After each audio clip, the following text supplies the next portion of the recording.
Pues hoy venimos con otro vídeo de la serie de vídeos sobre el universo del Señor de los Anillos. Una serie de vídeos que te harán conocer todo lo que necesitas sobre la Tierra Media. En el vídeo de hoy vamos a hablar del origen de todo, del origen de la Tierra Media. Vamos a hablar de la edad de los árboles y de la primera edad del Sol, que nos dejará justo donde empezará la serie de Rings of Power. Así que si quieres enterarte de todo esto y mucho más, siéntate y ponte cómodo. Yo soy Freakmaster. Vale, pues os voy a hacer un vídeo para explicaros todo, pero a modo de que lo entendáis, porque estas tres edades son bastante complicadas, sobre todo la última, ya que salen muchos nombres. Así que voy a pasar por alto muchos de ellos, o simplemente diré que tuvo unos cuantos hijos y no os los voy a nombrar uno a uno, ya si no es que tienen bastante importancia en la trama. Os voy a nombrar lo más importante para que os enteréis bien de la historia y os lo voy a resumir de una manera que sea entendible, ya que el libro de Silmarillion, la verdad es que yo diría que es el libro más difícil de leer o de los más difíciles que vais a encontrar por ahí. Vale, pues al principio de todo tendríamos el vacío absoluto. No había nada ni nadie. Lo único que existía era Eru Ilúvatar, lo que sería Dios, al que llamaremos simplemente Ilúvatar. Ilúvatar creó a los Ainur, que para que me entendáis serían como sus ángeles. Ilúvatar les mostró una visión de cómo sería el mundo. Los Ainur vieron lo que pasaría y lo que allí nacería, que serían los elfos y los primeros hombres. Aunque no sabían ni cuándo ni dónde aparecerían, sabían que este mundo no era para ellos, no era para los Ainur, sino para los elfos y los hombres. Entonces Ilúvatar creó el mundo, ya no era una visión, ya era una realidad, que en un principio era plano. Muchos de los Ainur se quedaron con Ilúvatar, pero muchos otros viajaron hasta la Tierra, para ir preparándola para cuando llegaran los elfos y los hombres. A estos Ainur que bajaron se les darían dos nombres, los Valar y los Maiar. Los Valar serían los de mayor rango, los de mayor poder, y los Maiar serían como sus ayudantes. De entre todos estos que bajaron, había uno que era el más poderoso de todos, Melkor, que no tenía ninguna intención de ayudar ni a los elfos ni a los hombres. Lo único que pretendía era gobernarlos a todos y hacerse así con el mundo. Los Valar, que eran los de más poder, serían un total de 14. Pero no os los voy a nombrar a todos, de hecho solo os voy a nombrar a los más importantes, como ya os he dicho antes. Estos serían Manwë, que sería el rey, aparte es el hermano de Melkor, Ulmo, Mandos, Orome, Aule y su mujer Yavanna. Y los Maiar, que aunque eran de menos poder, eran muchísimo más numerosos. Melkor corrompió a muchos de estos Maiar que se unieron a él. De todos estos había uno que era el más poderoso de todos, y se llamaba Sauron. Quizás os suena, sí, el mismo Sauron que más adelante se convertirá en el Señor Oscuro. Melkor les dijo a sus compañeros cuáles eran sus intenciones. Les dijo que este iba a ser su mundo y que él gobernaría sobre todo y todos. Y así es como empezó una guerra entre los Valar y Melkor. Vale, pues una vez sabéis todo esto, cada vez que me refiera a los Valar y los Maiar, no voy a decir los Valar y los Maiar, simplemente diré los Valar. Aquí englobaremos a todos, para que nos entendamos. Así que ahora tenemos dos bandos, los Valar y Melkor.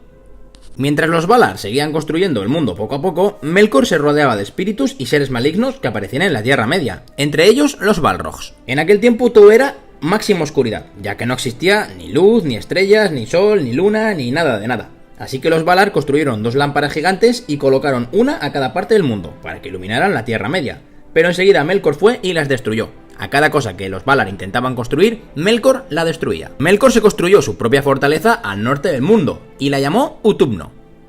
Los Valar se fueron al extremo oeste del mundo, y formaron ahí su casa, lo que se conocería como Valinor.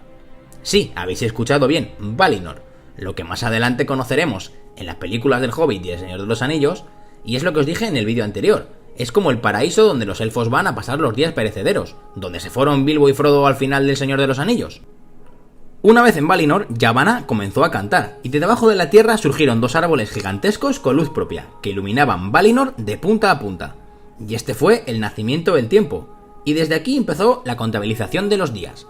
Este es el final del origen de la Tierra Media y el principio de la edad de los árboles. Aule creó a los enanos, pero no conseguía darles vida. Ilúvatar se la concedió, pero los dejó durmiendo hasta que despertaran los primeros elfos. Mientras tanto, Melkor construyó una segunda fortaleza, más al oeste, llamada Angband, y la comandaba Sauron.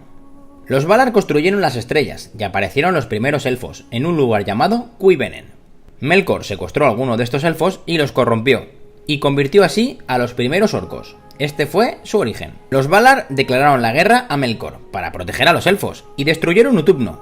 Capturaron a Melkor, pero la fortaleza de Angband no fue encontrada, ni Sauron tampoco. Orome llevó a los elfos camino a Valinor, y fueron años y años de viaje. Llegaron a las costas de Beleriand, y uno de sus tres reyes, Elwë, desapareció. Sus otros dos reyes, Ingwë y Finwë, Siguieron hacia Valinor, pero unos pocos elfos no querían abandonar a Elwë y se quedaron a buscarlo. Cuando este apareció, se hizo rey de los elfos de Beleriand, y se cambió el nombre a Thingol, y se casó con Melian, una Maiar. En Valinor, Finwë, el segundo de los reyes elfos, tuvo un hijo, Fëanor, pero su mujer murió en el parto. Finwë se volvió a casar y tuvo 2 hijos más, Fingolfin y Finarfin. Los elfos, tanto descendientes como los que están bajo el mando de Finwë, son conocidos como los elfos Noldor. Fëanor era el más poderoso de todos los Noldor, y fue capaz de tallar 3 gemas con la luz de los árboles, con lo que tenían luz propia y brillaban hasta en la más absoluta oscuridad. A estas gemas las llamaron Silmarils. Tras muchos años, los Valar liberaron a Melkor, pensando que había aprendido la lección y estaba arrepentido. Melkor se aprovechó de esto y corrompió a los Noldor, y los volvió en contra de los Valar. A su vez, volvió a Fëanor en contra de su hermano Fingolfin, a quien amenazó de muerte, y por esto los Valar lo desterraron unos años. Melkor huyó tras ser descubierto por los Valar, pero volvió con una araña gigante para destruir los árboles que iluminaban Valinor. Después fue en busca de Fëanor, pero no lo encontró, y en su lugar encontró a su padre, Finwë, al que asesinó sin pensárselo 2 veces, y fue el primer asesinato de la humanidad. Luego Melkor robó los 3 Silmarils y escapó. Tras la muerte de Finwë, Fëanor volvió a Valinor y se convirtió en el rey de los Noldor, y le pusieron a Melkor el sobrenombre de Morgoth. Fëanor, Fingolfin y Finarfin tuvieron varios hijos, que entre todos sumaban 15. Pero bueno, como ya os he dicho antes, no voy a mencionarlos a todos, porque si no os vais a liar. Solo os voy a nombrar a los que sean más importantes. Estos fueron a buscar venganza por la muerte de Finwë y llegaron a la costa, donde atacaron a otros elfos que tenían barcos para robárselos. Entonces, el Valar, conocido como Mandos, los maldijo de por vida a ser traicionados. Todos siguieron a Fëanor, excepto Finarfin, el tercer hermano, quien se volvió a Valinor arrepentido, con algunos de los Noldor. Fëanor cogió los barcos, pero no cabían todos, así que hicieron una primera partida hacia Beleriand, dejando allí a Fingolfin, el segundo de los hermanos, y otros elfos, con la esperanza de que volverían a por ellos. Pero no fue así. Una vez llegaron a Beleriand, Fëanor quemó todos los barcos para que los que se quedaron atrás no pudieran seguirles. Esta fue la primera traición de la maldición. Así que Fingolfin, al no tener barco, atravesó las montañas heladas camino a Beleriand. Fëanor alcanzó a los orcos, y tras una primera victoria, donde los orcos huyeron, los Balrog aparecieron en su rescate y destrozaron y asesinaron a Fëanor. Mientras tanto, en Valinor, los Valar construyeron el sol y la luna, y ahí fue cuando nacieron los primeros hombres. Aquel día terminó la edad de los árboles y comenzó la primera edad del sol. Los primeros hombres aparecieron aquí, en Hildorien, y se fueron repartiendo por toda la Tierra Media. Ahora vamos a hacer un pequeño repaso porque viene lo difícil y no quiero que nadie se me pierda. Con Utumno destruido, Morgoth se refugió en Nazgûl con los 3 Silmarils, y ahí también estaba Sauron. En un principio teníamos 3 reyes elfos, Elwë, Ingwë y Finwë. Elwë, que fue el que desapareció, y los otros 2 se fueron a Valinor. Cuando Elwë volvió a aparecer, se cambió el nombre y se llamó Thingol, y se refugió en la fortaleza del bosque de Beleriand, y tuvo una única hija, Lúthien. Ingwë se quedó en Valinor y tuvo una vida normal, y Finwë tuvo 3 hijos, Fëanor, Fingolfin y Finarfin. Cuando Finwë fue asesinado por Morgoth, Fëanor fue coronado rey.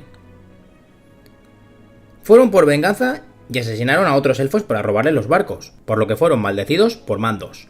Finarfin, que se arrepintió, se volvió a Valinor, pero no sus hijos, que siguieron con la expedición. Fëanor y otros elfos cruzaron en los barcos a Beleriand. Fëanor traicionó a Fingolfin y quemó los barcos para que no pudieran seguirle, así que Fingolfin tuvo que atravesar por las montañas heladas. Y Morgoth asesinó a Fëanor. Fingolfin cruzó las montañas de hielo y llegó a Beleriand. Entonces Maedhros, el hijo mayor de Fëanor, al que en teoría le correspondería ser el rey, le cedió el reinado de los Noldor a Fingolfin, avergonzado por haberlos abandonado. La paz duraría 400 años, pero en este tiempo Morgoth siguió aumentando su ejército. Algunos de los hombres que se fueron repartiendo por la Tierra Media llegaron a Beleriand. Entonces Morgoth atacó todas las localizaciones donde había fortalezas y asentamientos de elfos y hombres, y los reventó, pero bien. Morgoth se quedó en Angband, y Sauron ocupó una de las fortalezas que les quitaron a los elfos. Fingolfin, que había sobrevivido, partió hacia Angband para desafiar a Morgoth en un duelo singular, o sea, un 1 contra 1. Morgoth asesinó a Fingolfin, con lo cual su hijo Fingon sería el nuevo rey de los Noldor. Los elfos siguieron colocando sus asentamientos y fortalezas por todo Beleriand, y Fingon, ahora rey de los Noldor, mandó a su hijo Gil-galad a los puertos. Apuntad este nombre, Gil-galad, ya que será importante sobre todo en la serie de Rings of Power. Todos los hombres que habían llegado a Beleriand murieron, excepto uno, Beren, que al huir entró por accidente en el reino del bosque de Thingol, aquel elfo que se perdió y se cambió el nombre. Y allí se enamoró de su hija, su única hija. Y claro, Thingol no iba a permitir que un simple hombre mortal se casara con su hija y algún día heredara su reino. Así que le dijo que si quería la mano de su hija, debería traerle uno de los 3 Silmarils que tenía Morgoth. Vamos, una misión imposible. Beren y Lúthien, así es como se llamaba la hija del rey, fueron a Azban, y allí Lúthien durmió a todos, incluido a Morgoth. Así que Beren robó uno de los Silmarils, aunque fue atacado más tarde por un lobo de Morgoth y le arrancó la mano con el Silmaril. Entonces, Thingol, al ver esto, aceptó que se casaran, y estos dos tuvieron un hijo, Dior, quien más adelante tendría una hija, Elwyn. El perro de Lúthien mató al lobo, y también murió por sus heridas, entonces Thingol consiguió lo que quería, que era el Silmaril. Mientras tanto, Morgoth volvió a atacar los asentamientos de los elfos, y mató al ejército de Thingol, y a él incluido. También atacó los puertos, y los supervivientes huyeron a la isla de Valar, ya que a los orcos les daba miedo cruzar por el agua, entre ellos Gil-galad, que ahora ya era rey de los Noldor. En estas batallas, en las que Morgoth no paraba de atacar asentamientos élficos, murieron todos los hijos de Finarfin. El rey elfo que arrepentido volvió a Valinor. Murieron todos, excepto una, Galadriel. Esta también os sonará. Sí, misma Galadriel que vimos en las películas de Señor de los Anillos y que veremos en la serie. Thingol les pidió a los enanos artesanos que le hicieran un collar para poder llevar así el Silmaril, y estos, tras hacérselo, lo asesinaron para robárselo. Entonces hubo una batalla entre elfos y enanos. Se mataron entre ellos, elfos y enanos, y los elfos recuperaron el Silmaril. Entonces otros elfos atacaron a estos que tenían el Silmaril para también intentar quitárselo, y se mataron entre ellos. Los elfos Noldor siguieron traicionándose así durante años y años, como decía la maldición de Mandos, y nacieron varias generaciones más de elfos. Elwyn, la hija de Dior y bisnieta de Thingol, escapó con el Silmaril. A su vez, Turgon, segundo hijo de Fingolfin, tuvo una hija, Idril, que se casó con un humano, y tuvieron un hijo, Eärendil. Pues al final, Eärendil y Elwyn acabaron conociéndose y casándose, y estos tuvieron 2 hijos, Elrond y Elros. Seguro que el primero os suena bastante, sí, es el mismo Elrond de las películas y también lo veremos en la serie. Finalmente los elfos pidieron ayuda nuevamente a los Valar, y los volvieron a ayudar, masacraron al ejército de Morgoth y volvió a ser capturado y encerrado hasta el final de sus días. Los elfos Noldor finalmente fueron perdonados, y podían volver a Valinor todos los que quisieran. Muchos volvieron a Valinor, pero otros no, se quedaron en la Tierra Media, entre ellos Gil-galad, ahora rey de los Noldor, Galadriel y Elrond, quien al ser medio elfo, medio hombre, podía elegir cuál de las 2 razas pertenecer, y eligió los elfos. Su hermano, sin embargo, Elros, eligió ser hombre, y los Valar levantaron una isla sobre el mar y la llamaron Númenor, y se la regalaron a los hombres, por su ayuda en la guerra contra Morgoth, y el rey de todos estos hombres fue Elros. Pero durante todo este tiempo y todo lo que os he contado, hubo uno que nunca fue encontrado, y siguió escondido al norte del mundo: Sauron. Y aquí acaba la primera edad del Sol. En el próximo vídeo te contaré de lo que trata la segunda edad, que es lo que estará inspirada a la serie. Así que nada, si te ha gustado el vídeo, compártelo, suscríbete, déjame un buen like y nos vemos en el próximo vídeo. Me adoran como cabrones.